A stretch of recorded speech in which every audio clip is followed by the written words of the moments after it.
He huddled against the frozen concrete, the wind slicing through his thin sweater like 1,000 tiny knives. But his most profound chill came from a place of memory and loss. He had given away his only shield against the storm, an act that seemed like madness. But he didn't know the shivering girl at the bus stop was about to rewrite his entire existence. He had no idea that this single moment of sacrifice was a key, about to unlock a door he thought was sealed forever by tragedy and time. Before we carry on, please hit the subscribe button to make my day and let me know where you are watching from in the comments. The brutal Chicago wind howled its mournful song under the Wacker Drive Bridge, a symphony of urban desolation. It whipped through the makeshift shelter, a pathetic fortress of cardboard and filthy, stiff blankets, carrying with it flurries of biting snow that felt like shards of glass against exposed skin. This was the world of Marcus Reed, and tonight it was a world shrinking to the size of his own shivering body. The cold was a physical entity, a predator sinking its teeth deep into his bones. He was racked with uncontrollable tremors, his teeth chattering a frantic rhythm against the oppressive roar of the traffic overhead. But the cold was also a ghost. It was the ghost of the jacket he no longer wore, the ghost of a warmth he had willingly given away. In his mind, a feverish, frantic slideshow of past regrets played on a loop, each image more painful than the last, all of it punctuated by the immediate brutal reality of the blizzard. His hand, numb and trembling, was tucked inside his sweater, clutching his only remaining treasure, a faded, creased photograph of a woman and a little girl. Their smiles were a sun-drenched memory in this frozen hellscape, a beacon from a life so distant it felt like another man's story. The stakes, already impossibly high, had just been raised. He had gambled his own survival, and he didn't even know why. His alcove was a grim tableau of existence on the margins. It smelled of damp earth, the perpetual stink of exhaust fumes from the endless river of cars above, and the faint sour odor of despair. Every breath he took was a visible cloud of vapor, a fleeting proof of life in the frigid air. The concrete wall he leaned against was rough and unforgiving, its texture a constant abrasive reminder of his fall from grace. Marcus was 52, but the city's harshness had carved decades more onto his face, turning it into a roadmap of hardship and sorrow. Yet, within that weathered landscape, his eyes held a deep, weary kindness, a light that refused to be extinguished. His hands, though grimy and cracked, were large and calloused, the hands of a man who once built things, a man who once created beauty and permanence with wood and skill. Now they struggled just to hold a photograph steady. Through the haze of cold, his mind drifted back, seeking refuge in a past that was both a comfort and a torment.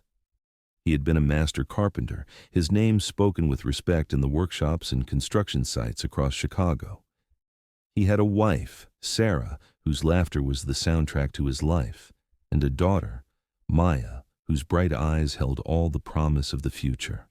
A flashback, vivid and warm, bloomed in the frozen wasteland of his thoughts. He could almost smell the rich, clean scent of sawdust in his workshop, a fragrance that meant purpose and pride. He could hear Maya's squeals of laughter as he chased her through piles of wood shavings, her small form a whirlwind of joy. He could feel the gentle, reassuring pressure of Sarah's hand in his as they walked through the park on a Sunday afternoon. This warmth, this perfect, fragile world, was shattered by the memory of a single phone call. He had been away on a job, restoring the intricate woodwork of a historic building 2 states over. The voice on the other end of the line was clinical, detached, delivering a verdict that ended his world. A drunk driver had run a red light. Sarah and Maya were gone. It wasn't his fault, the police had said. He was hundreds of miles away. But the guilt was a cancer.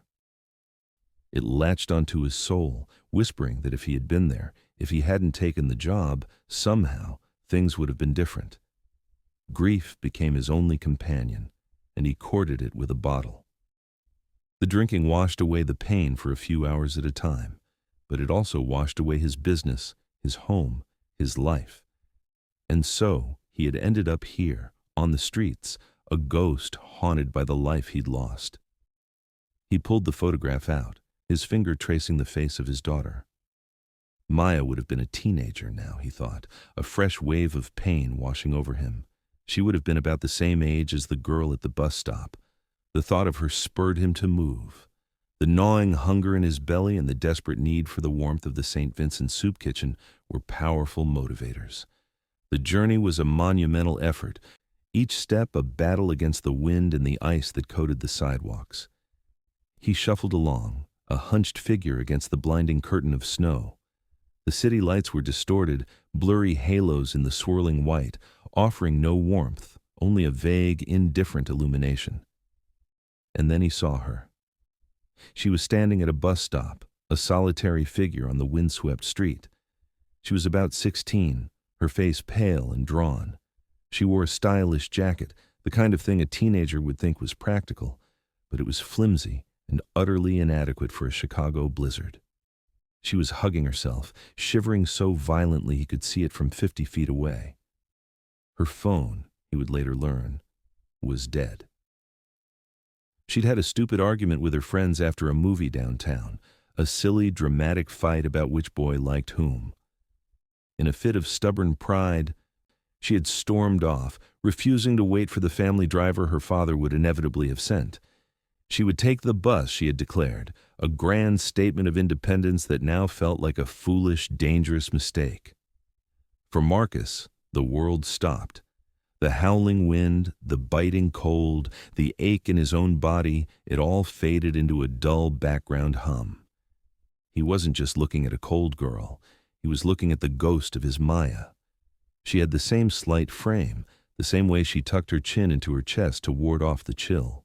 A fierce, protective instinct, an emotion he hadn't felt in a decade, surged through him with the force of a physical blow. It was primal, absolute, overriding his own misery, his own desperate need for survival. He weighed the options in his mind. His jacket, the thick, insulated fortress that was his only real protection against the elements, against the girl's immediate visible suffering. The jacket was more than just a piece of clothing. It was the last birthday gift Sarah had ever given him, purchased just a month before the accident. It was a tangible link to his past, to the warmth of his wife's love. Giving it away felt like giving away the last piece of her he had left. But then he looked at the girl again, at her trembling form, and the choice was no longer a choice. It was an imperative. He changed his course, his worn boots crunching on the snow-covered pavement as he angled toward the bus stop. Emily saw him coming, a large, shambling figure emerging from the swirling snow. She instinctively tensed, her hand tightening on the strap of her expensive purse. A flicker of fear. The conditioned response of a wealthy girl, unused to the city's rougher edges, crossed her face. Marcus saw it, and it stung, but he understood. He stopped a few feet away, not wanting to frighten her further, holding up his hands in a gesture of peace. Without a word, he began to unzip his jacket. It was a heavy, durable thing, made of thick canvas with a fleece lining. It was worn, the cuffs frayed, and a small, neatly patched tear on the sleeve spoke of a time when he still had a home, a needle, and thread. But it was a fortress against the cold, and it was his. "You need this more than I do," he murmured, his voice a low rumble, almost lost in the wind. He took a step forward, closing the small distance between them.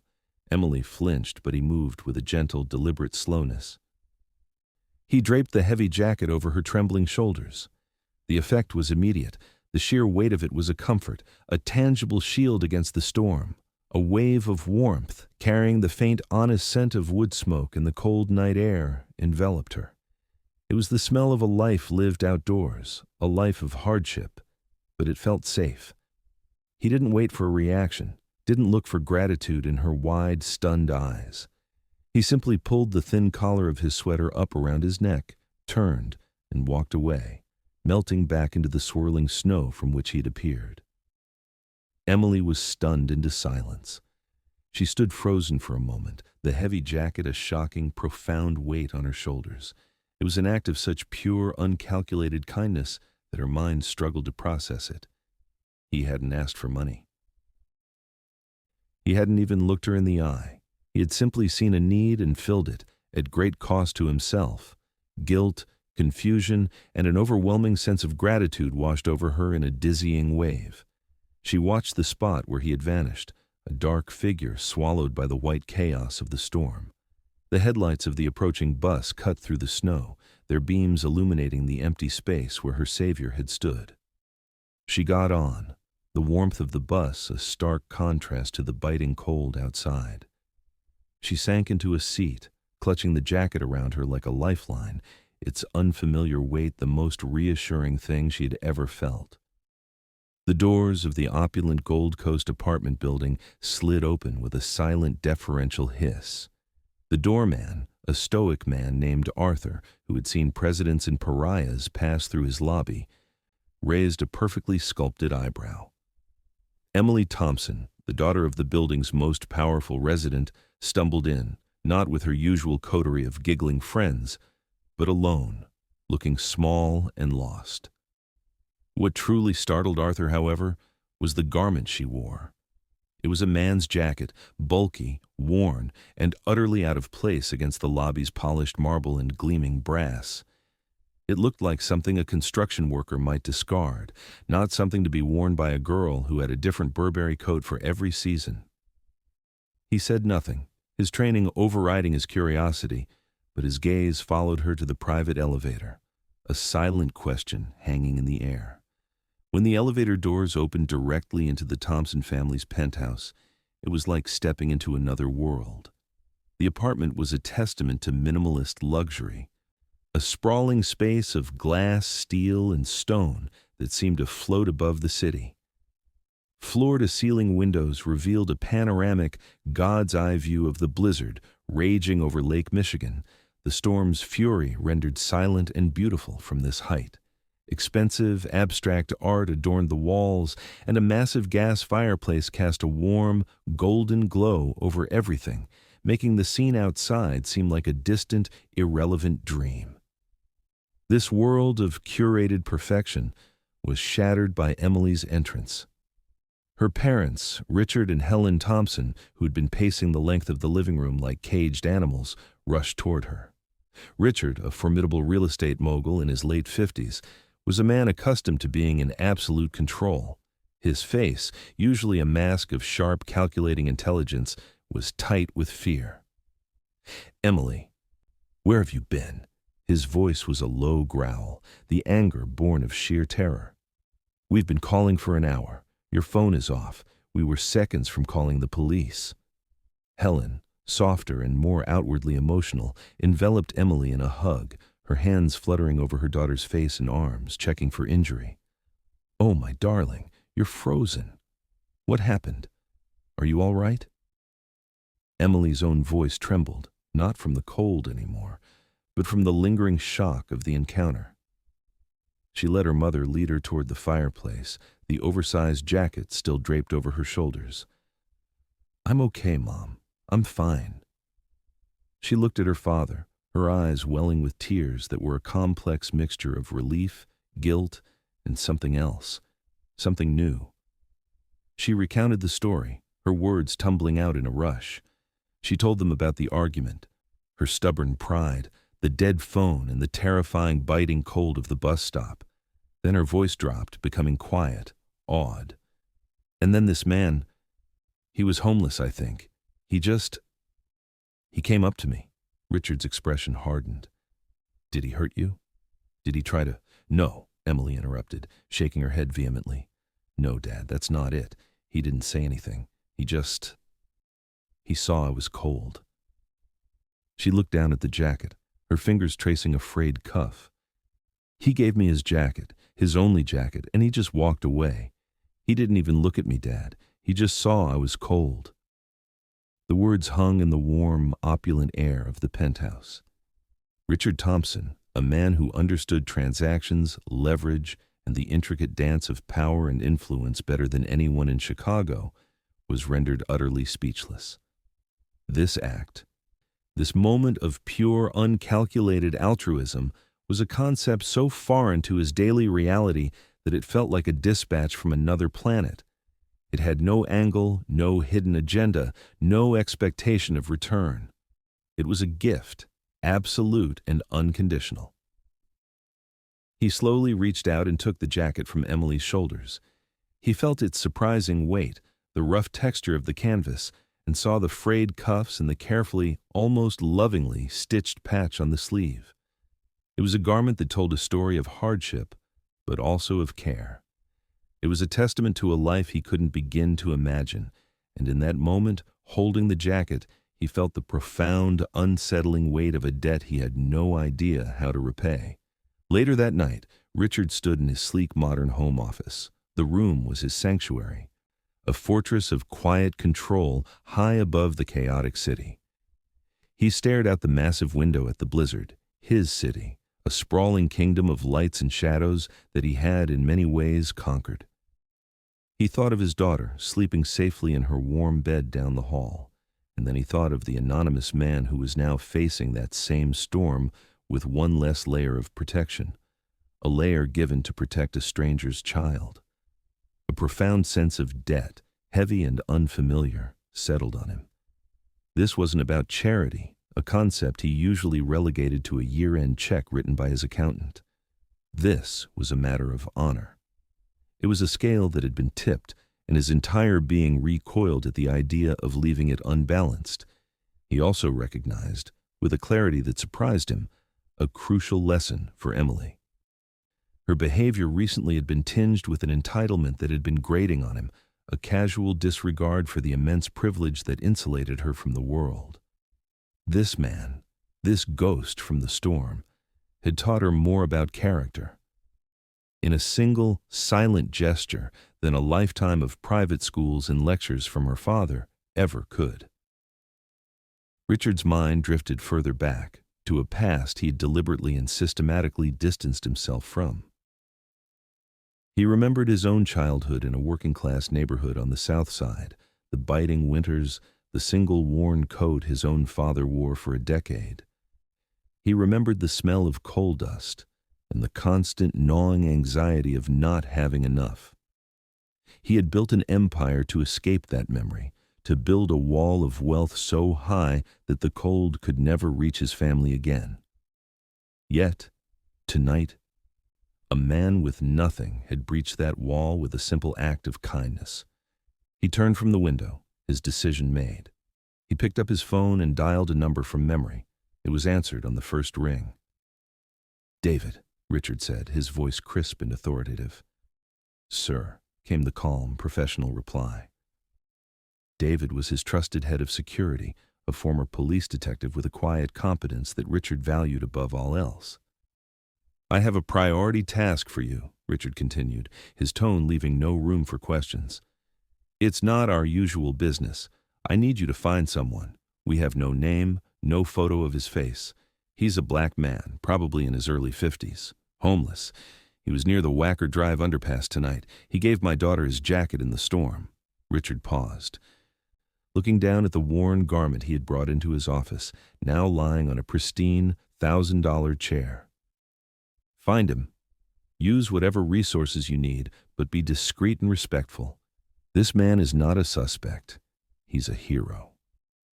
The search began the next morning, a quiet, methodical operation unfolding against the backdrop of a city digging itself out from under a foot of snow. David and his small, plain-clothed team were professionals, but this was a world they were not equipped to navigate. Their usual tools, financial records, digital footprints, and networks of informants were useless here. The world of the street had its own rules, its own language, and its own deep-seated mistrust of outsiders. They started with the shelters, their clean clothes and polite questions, marking them as aliens. They moved on to the soup kitchens, the steam and smell of boiling cabbage, a stark contrast to the cold, sterile world they came from. They showed a high-resolution photograph of the jacket to men and women huddled in line, their faces etched with a weariness that went bone deep. The responses were a wall of suspicion and indifference. Eyes would flicker over the photo, then away, a silent refusal to engage. Some were more direct. David approached a small group huddled around a steam vent in a downtown alley, the warmth a precious contested commodity. "Excuse me," he said, his voice calm and non-threatening. "We're not police. We're looking for a man who helped a young girl a few nights ago during the blizzard. He might have been wearing this jacket." An older man with a matted gray beard and startlingly intelligent eyes looked up at him and scoffed, a plume of vapor erupting from his lips. "A lot of men out here need help, mister. What makes this one so special?" The question was simple, but it cut to the heart of the matter, a challenge to the arbitrary nature of charity, of who gets seen and who remains invisible. David had no answer. He learned quickly that information on the street was a currency, but so was trust, and trust was in much shorter supply. For 3 days, they found nothing. The man who had appeared like an angel in the storm had vanished just as completely, swallowed back into the city's vast anonymous underbelly. The trail was as cold as the frozen pavement under their feet. Back under the Wacker Drive bridge, in the grim alcove that was his home, Marcus was dying. The post-blizzard cold was a different kind of dangerous. It was a still, silent, penetrating cold that leached the life from everything it touched. The exposure, that single, selfless act of giving away his jacket, had been a tipping point. His body, already weakened by years of malnutrition and hardship, had surrendered. The shivering had been replaced by a deep, racking cough that tore at his lungs and a raging fever that plunged him into a disorienting world of delirium. He was wrapped in his pathetic collection of thin blankets and layered sheets of newspaper, but it was like trying to stop a flood with a paper towel. The cold was relentless, seeping up from the concrete, a malevolent presence that had him in its grip. He was too weak to make the long, arduous trek to the soup kitchen. The hunger was a dull ache now, secondary to the fire in his chest and the ice in his veins. In his fevered state, his thoughts drifted, untethered from time and reality. He didn't regret giving away the jacket. That one fact remained a solid point of clarity in the swirling chaos of his mind. He saw the girl's face, her pale skin, and the violent trembling of her body, and he knew he would do it again. The image of her shivering was a fixed point in his delirium, a strange and final purpose. That image would blur and melt into another, the smiling face of his daughter, Maya, her eyes bright with a life that had been stolen. He was so cold, and she had been so warm. He hoped the girl from the bus stop got home safely. He hoped she was warm. He was consumed by a violent coughing fit, a brutal spasm that left him breathless and dizzy, a deep, sharp ache blooming in his chest. For the first time in a long, long while, a genuine, primal fear cut through the feverish haze. He had long ago made a grim peace with the idea of dying, but he had always imagined it as a slow fading, a quiet surrender. This was different. This was a violent, painful, lonely end. He felt a terrifying certainty that this was how his story would conclude, alone and forgotten under a slab of concrete, his last act a gift to a stranger who would never know his name. The breakthrough, when it came, happened not in a sterile office or through a digital trace, but in a place thick with the smell of boiled potatoes and human need. David had been at it for days, his patience worn thin, his professional pride smarting. He was standing in a bustling, warm soup kitchen downtown, the noise and warmth a stark, almost violent contrast to the frozen silence of the streets. He was about to give up on the location, another dead end in a string of them, when he showed the photo of the jacket to an elderly woman named Sarah. She was sitting at a corner table, slowly sipping a cup of hot tea, her face a constellation of wrinkles, but her eyes were sharp and knowing, the eyes of a survivor who missed nothing. She looked at the picture on David's phone. and for the first time in 3 days, he saw a flicker of recognition. Her eyes, which had been guarded and weary, lit up. "Oh, that's Marcus's coat," she said, her voice raspy but clear. "He was so proud of it, said it was the last thing his wife ever gave him before the accident." She looked up at David, her gaze analytical, weighing his intentions. "He's a good soul, that one. A master carpenter back in the day. Could make a piece of wood sing," they said. "But I haven't seen him since the big snow. Not since the blizzard hit." She paused, taking another slow sip of her tea. David waited, letting the silence stretch. He knew better than to push. "Heard from Jimmy, the fellow who collects cans, that he's been real sick," she continued, her voice dropping. "A bad cough. He won't leave his spot under the bridge by the east piling. He's stubborn and proud, thinks asking for help is a weakness." She gave David a long, hard look. "If you're going to see him, you be gentle. The world's been rough enough on that man." Following Sarah's directions, David arrived at the Wacker Drive underpass. He didn't come with a screaming ambulance or uniformed officers, which would have sent the resident population scattering. Instead, he brought a single unmarked van and a private paramedic named Alex, a calm, middle-aged man whose reassuring demeanor was his greatest asset. They found Marcus's alcove tucked away behind a massive concrete piling, a space so grim and squalid it made David's stomach clench. The stench of sickness and damp decay was overpowering. Marcus was huddled under a pathetic pile of blankets and newspapers, a barely recognizable shape in the gloom. He was almost completely unresponsive, his breathing shallow and ragged. Alex knelt beside him, his movements gentle and efficient. He pulled back the blankets and David had to steel himself against the sight. Marcus was burning with fever, his skin hot to the touch, his lips cracked and blue. He was drenched in sweat despite the freezing air, and a deep rattling sound came from his chest with every labored breath. As Alex gently checked his vitals, his expression growing more grim by the second, Marcus flinched away weakly. His eyes, clouded with delirium, fluttered open. In his fevered mind, the two figures looming over him were not saviors, they were threats. His thoughts, fragmented and terrified, conjured fears of being arrested, of being dragged off to a crowded, chaotic city shelter where he would die anonymously. "No, please," he rasped, the words barely audible. David knelt on the other side of him, bringing his face close to Marcus's. He spoke in a calm, steady voice, the one he used to de-escalate dangerous situations. "Marcus Reed, my name is David. We're not here to hurt you. We're here to help. A young woman you helped sent us. Her name is Emily." At the mention of that name, a flicker of consciousness, a tiny spark of clarity returned to Marcus's eyes. The fear receded slightly, replaced by a faint, struggling curiosity. He focused on David's face, his brow furrowed in a monumental effort to understand. "The girl," he whispered, his voice a dry, hoarse crackle. "At the bus stop. Is she all right?" The question, so selfless and immediate, struck David with unexpected force. Here was a man on the brink of death, and his first coherent thought was for the well-being of a stranger.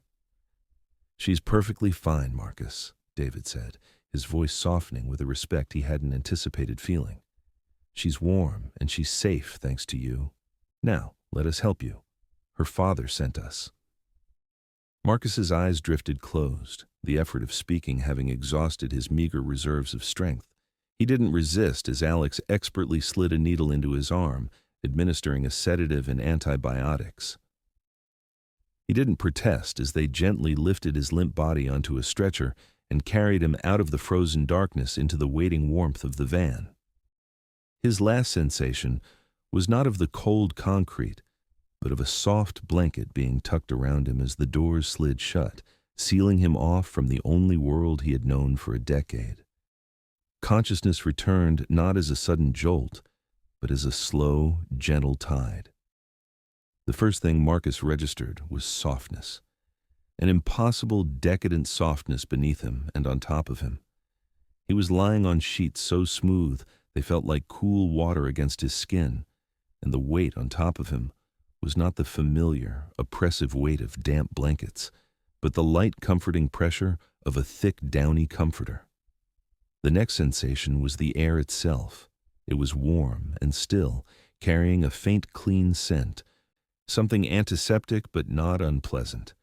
The constant grinding roar of traffic was gone, replaced by the quiet, rhythmic beep of a heart monitor, a sound that was strangely soothing. He slowly opened his eyes. He was in a room, a private room, bathed in the soft, pale light of a winter morning filtering through a large window. He was clean. He could feel the unfamiliar smoothness of his own skin, the absence of a decade's worth of grime. He was wearing a soft, loose-fitting hospital gown.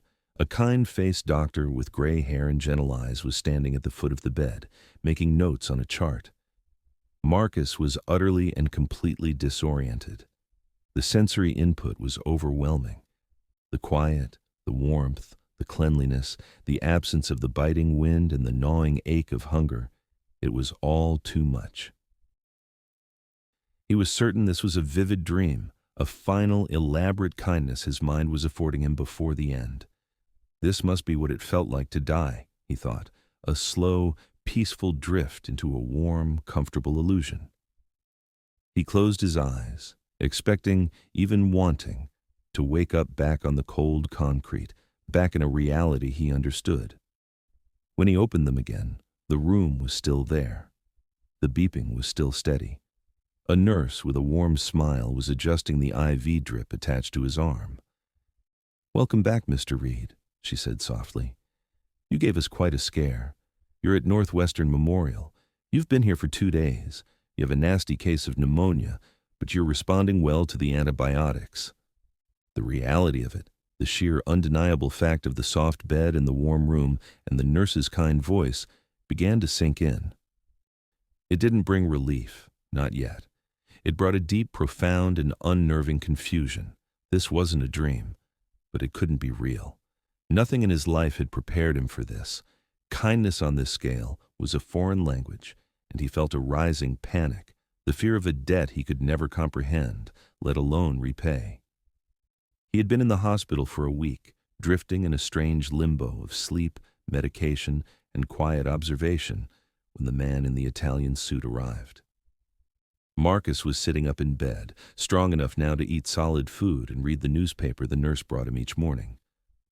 The door to his private room opened, and Richard Thompson entered. He moved with an aura of quiet, absolute authority, a man who didn't own rooms so much as rooms rearranged themselves to accommodate his presence.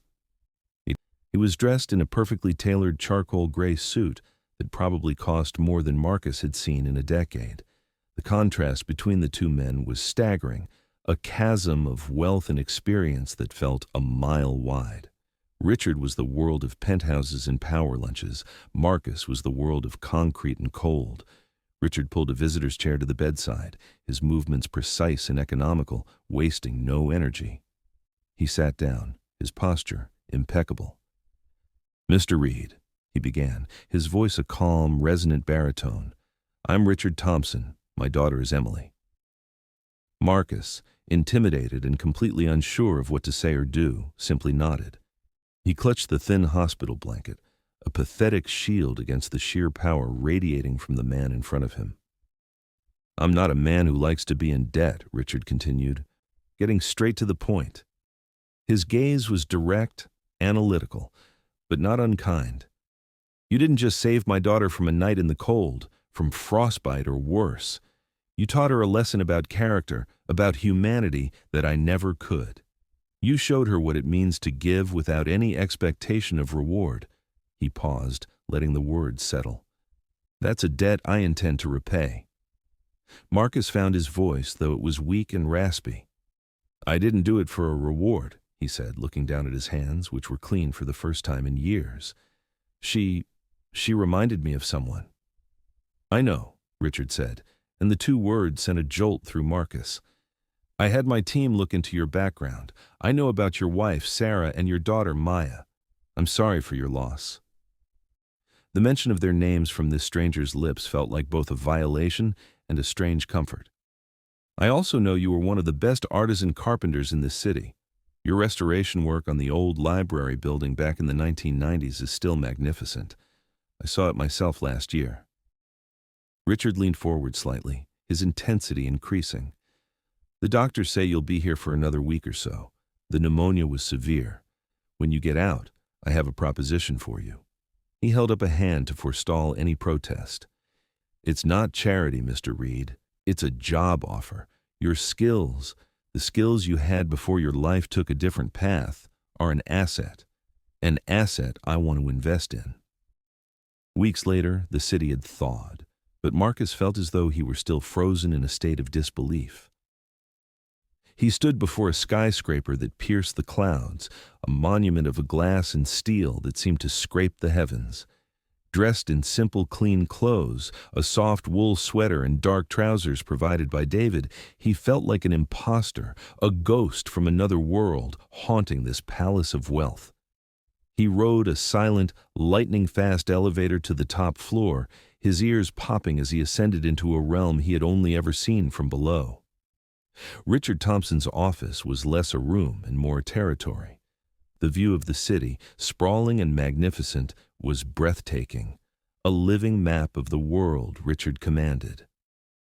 Marcus sat awkwardly in a leather chair that felt too soft, too yielding, as if it might swallow him whole. He felt a profound sense of unreality, a dizzying vertigo that had nothing to do with the height.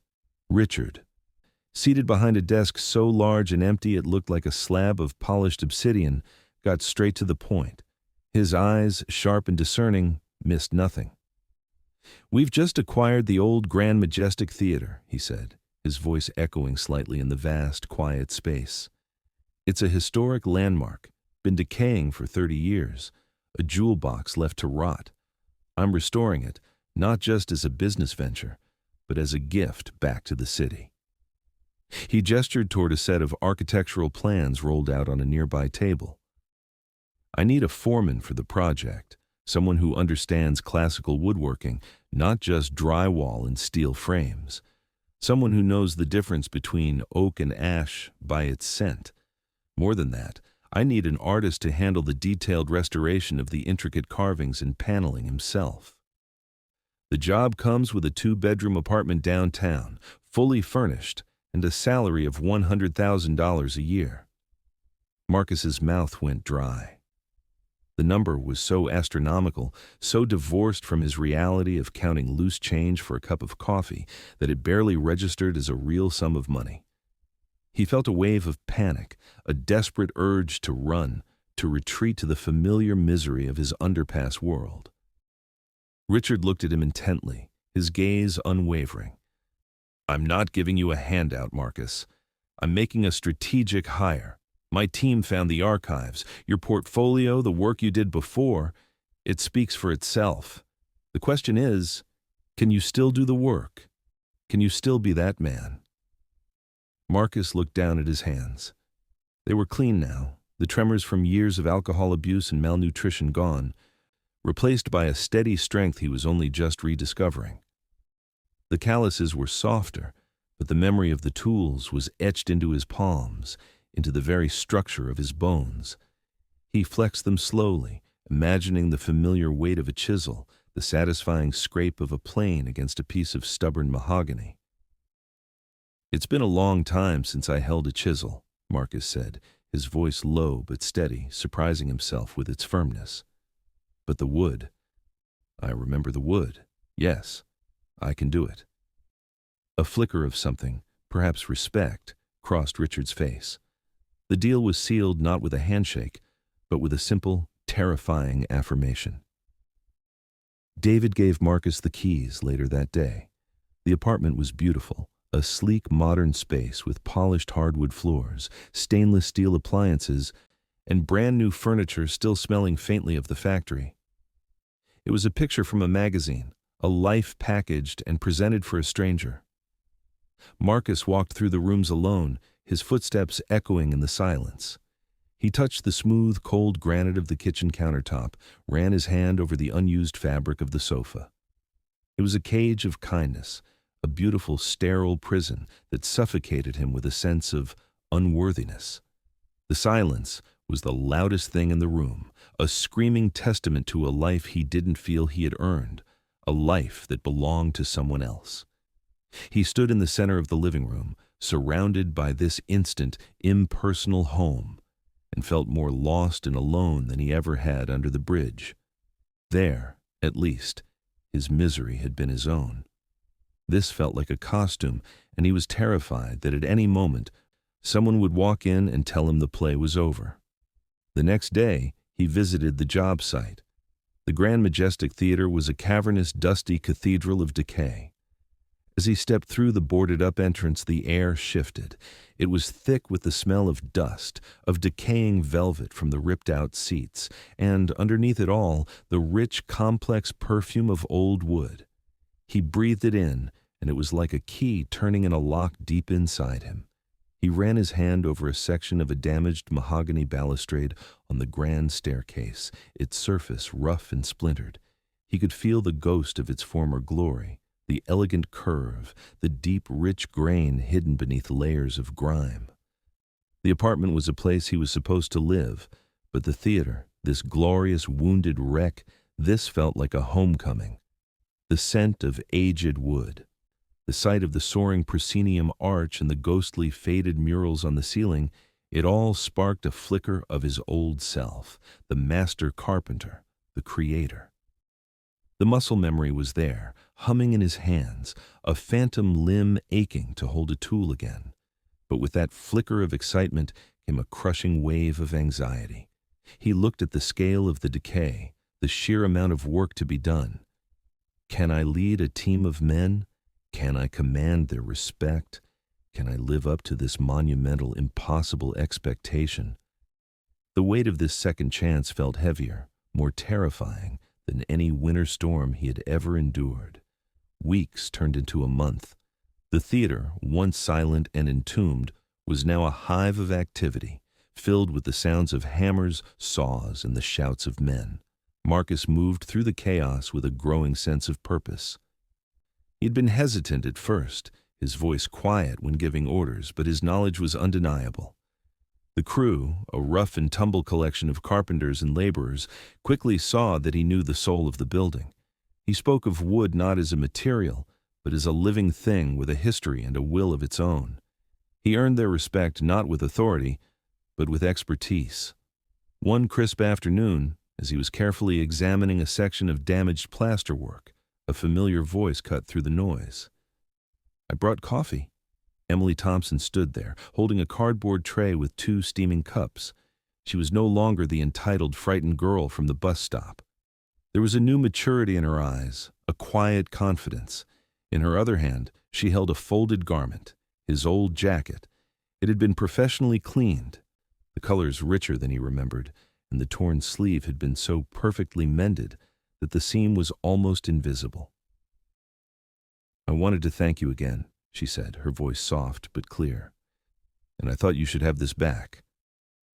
Marcus looked at the jacket, a relic from a buried life, a symbol of the man he had been. He thought of the cold, of the desperation, but also of Sarah, who had bought it for him with such love. A part of him wanted to snatch it back, to hold on to that last piece of his old world. But he looked at Emily, at the earnest gratitude in her face, and he knew he couldn't. That man was gone. "You should keep it," he said, his voice gentle, "as a reminder." Emily smiled, a genuine, warm smile that reached her eyes. "I will. A reminder for both of us." She looked around at the organized chaos of the construction site, at the skeletons of scaffolding climbing toward the ceiling. "Can you tell me what you're doing?" Marcus's initial awkwardness with her, the strange chasm of their shared history, began to melt away. He took one of the coffees, the warmth seeping into his hands. "Here," he said, leading her to his workbench, where a complex, shattered piece of wood carving lay like a puzzle. This is a rosette from the archway over the main stage. It's American chestnut, which is almost impossible to find now. The blight wiped out most of the trees. As he began to explain the painstaking process of restoring it, of cleaning each piece, of carving new sections to match the original grain, of using old-world joinery techniques to put it all back together, he came alive. His hands moved as he spoke, shaping the air, describing the feel of the wood, the history of the tools. His voice, usually so quiet, was filled with a resonant passion. Emily listened, completely captivated. She wasn't just the billionaire's daughter, and he wasn't just the man who saved her. In the dusty, noisy theater, surrounded by the ghosts of past grandeur and the promise of future beauty, an unlikely and genuine friendship began to form. The work was all-consuming, a grueling and deeply satisfying rhythm of long days that left his body aching and his mind clear. He fell into bed at night in his sterile apartment and slept a deep, dreamless sleep for the first time in years. Yet, a part of him felt disconnected, as if he were living in a bubble. One Friday evening, after a particularly productive week, he felt a strange yearning for something normal, something that connected him to the city outside the rarefied air of the Thompson Empire. He didn't want the fancy restaurants Richard had offered to send him to. He wanted something real. He stopped in at a gritty working-class bar a few blocks from the job site, the kind of place with a sticky floor, a television permanently tuned to a sports channel, and the smell of stale beer baked into the walls. He just wanted to sit, to be anonymous, to drink a club soda and watch the world go by. He sat at the bar, the familiar sounds and smells a strange comfort. He was just starting to relax when a familiar, unwelcome voice called his name, slicing through the din. "Well, well, if it isn't Marcus Reed. Look at you, all cleaned up." Marcus's blood ran cold. He turned slowly on his stool. It was Gary, a former co-worker from his carpentry days, a man who had been his main drinking buddy during the long, dark downward spiral. Gary looked haggard, his face puffy and his eyes bloodshot. He was clearly still drinking heavily, a ghost from a past Marcus was desperately trying to outrun. "I heard you hit the lottery," Gary sneered, his tone laced with a toxic cocktail of envy and resentment. He sidled up to the bar, a shot of amber whiskey already in his hand. "Some rich guy's pet project, that's what they're saying." He leaned in close, his breath sour. "Come on, Mark, one drink for old time's sake. Remember how we used to shut this place down? Remember the forgetting?" The smell of the whiskey hit Marcus like a physical blow. It was the scent of oblivion, of sweet, temporary release from the crushing weight of grief and guilt. It was the smell of his failure, the smell of the streets. A powerful, insidious craving, an old monster he thought he had starved to death, rose in his throat, hot and demanding. He felt a terrifying pull, a physical magnetism between the man he was trying so hard to become and the ghost Gary represented. The battle inside him was silent, but it was the most violent war he had ever fought. His new life, his second chance, his promise to Richard, all of it felt fragile, a thin sheet of ice over a deep, dark, and very cold lake. And Gary was inviting him to jump back in. For a long moment, the world narrowed to the shot glass in Gary's hand, the amber liquid catching the dim bar light like a malevolent eye. The invitation to jump back in was a siren song, a promise of the familiar, comforting numbness that had been his only friend for so long. Marcus took a slow, deliberate breath, the air thick with the ghosts of his past. He felt the internal battle settle, not with a crash of thunder, but with a quiet, profound stillness. The craving was still there, a venomous whisper in the back of his mind, but for the first time, he could hear it without obeying it. He stood up from the bar stool, his posture straightening, his spine aligning with a newfound sense of self. He was no longer the hunched, broken man who shuffled through the city's alleys. He was Marcus Reed, a man who built things, a man who was rebuilding himself. He looked Gary directly in the eye, not with anger or judgment, but with a final, resolute sadness, for the man he once was and the man Gary still was. "I don't owe you anything, Gary," Marcus said, his voice clear and steady, cutting through the bar's low hum. "And I'm done with that life." He reached into his pocket, his fingers brushing against the unfamiliar crispness of new bills. He pulled out a 50, a sum that would have been a fortune to him just a few months ago, and placed it flat on the sticky bar. "Get yourself a hot meal and a place to stay for the night," he said, his voice softening slightly. "But this is the last time. Don't look for me again." Gary stared at the money, then back at Marcus, his expression a toxic slurry of confusion, resentment, and a flicker of shame. He opened his mouth to say something, perhaps another taunt or a desperate plea, but no words came out. Marcus didn't wait for them. He turned his back on Gary, on the shot of whiskey, on the entire life of forgetting, and walked toward the door.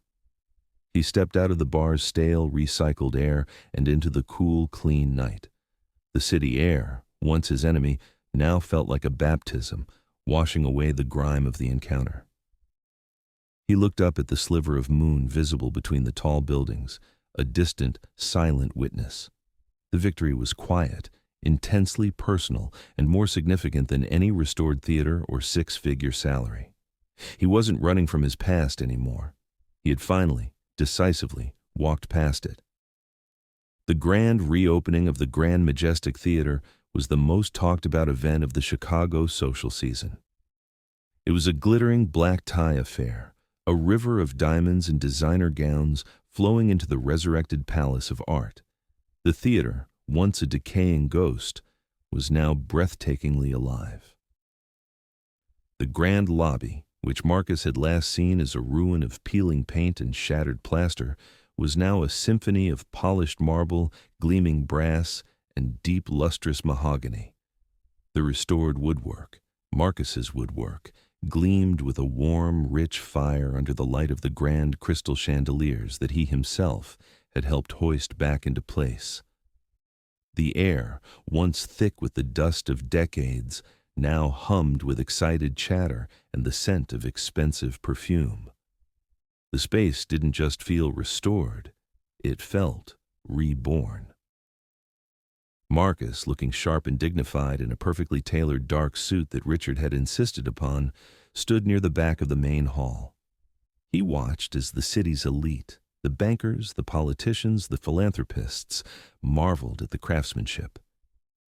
He saw a woman in a shimmering silver dress run her hand reverently over the curve of the grand staircase balustrade he had spent a month rebuilding. He heard a man with a booming voice declare to his companion that they didn't make things like this anymore. With every awed gasp and appreciative murmur, a deep resonant pride, an emotion he thought he had lost forever, swelled in his chest. This was real. This was his work.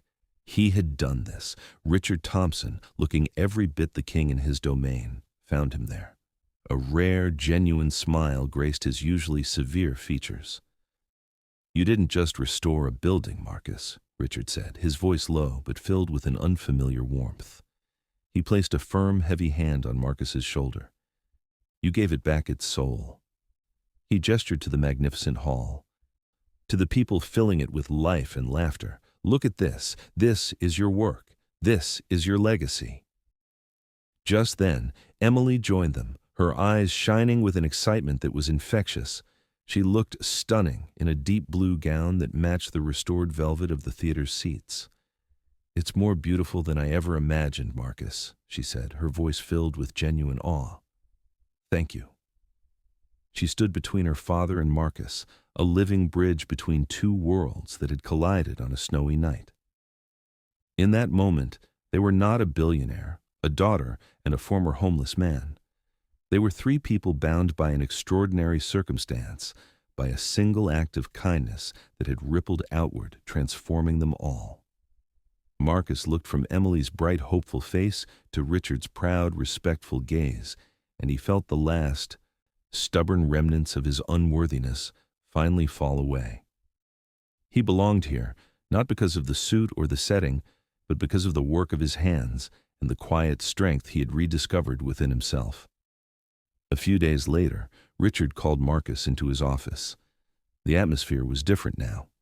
The first time Marcus had sat in this room, he had been a terrified, intimidated recipient of an unbelievable offer.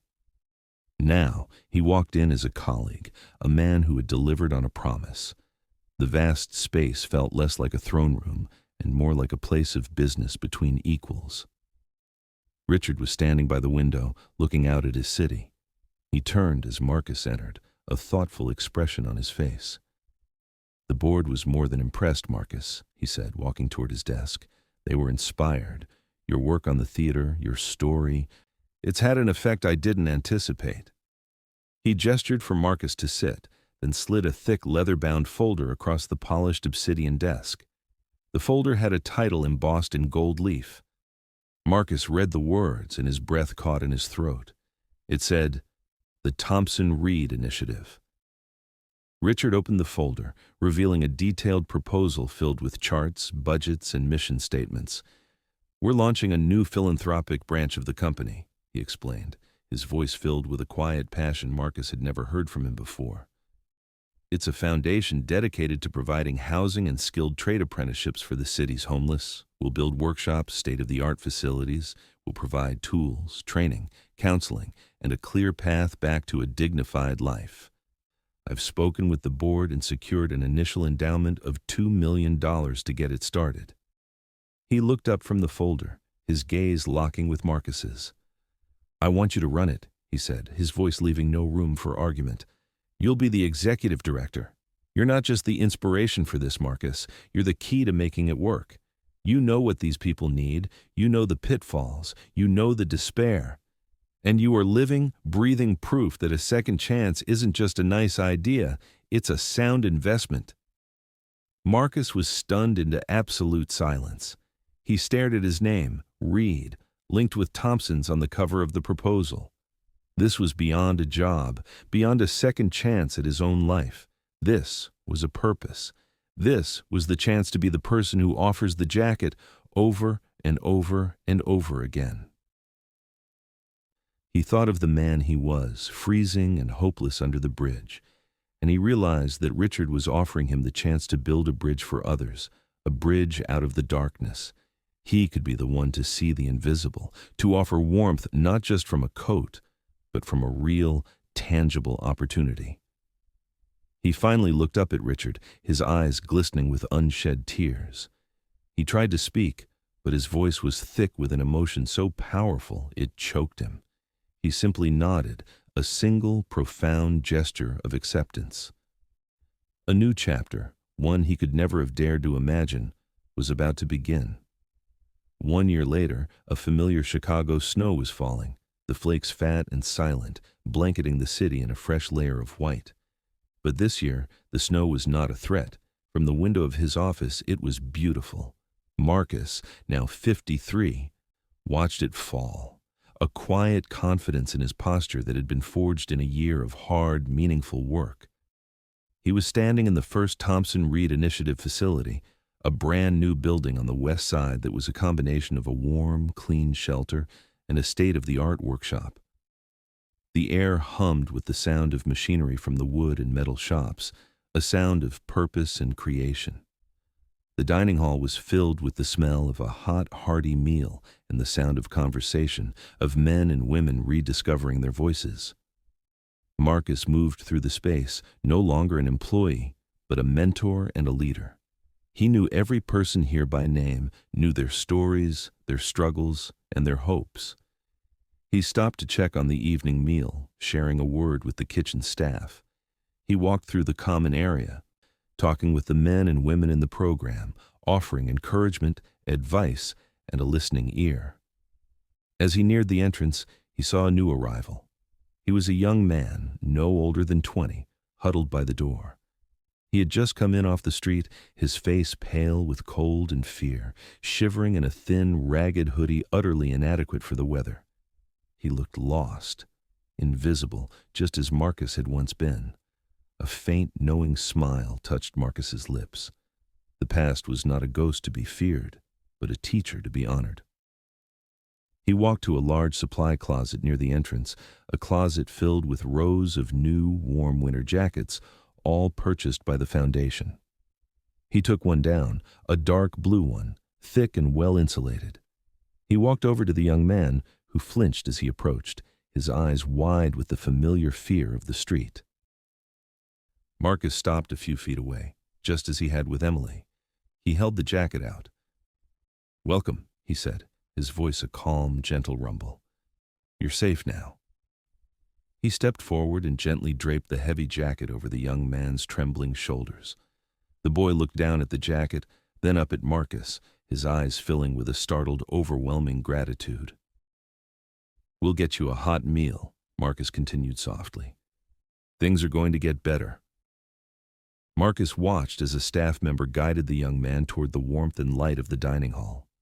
He then turned and looked out the large window at the falling snow, at the city lights twinkling in the distance like a galaxy of promises. He felt the warmth of the room at his back, the hum of hopeful activity, and the profound, unshakable peace of a life redeemed. The act of giving away his jacket on that long-ago night hadn't just changed his life. It had created a legacy, a ripple of warmth spreading through the coldest corners of the city, proving, once and for all, that the deepest of winters can be broken by a single, simple act of human kindness.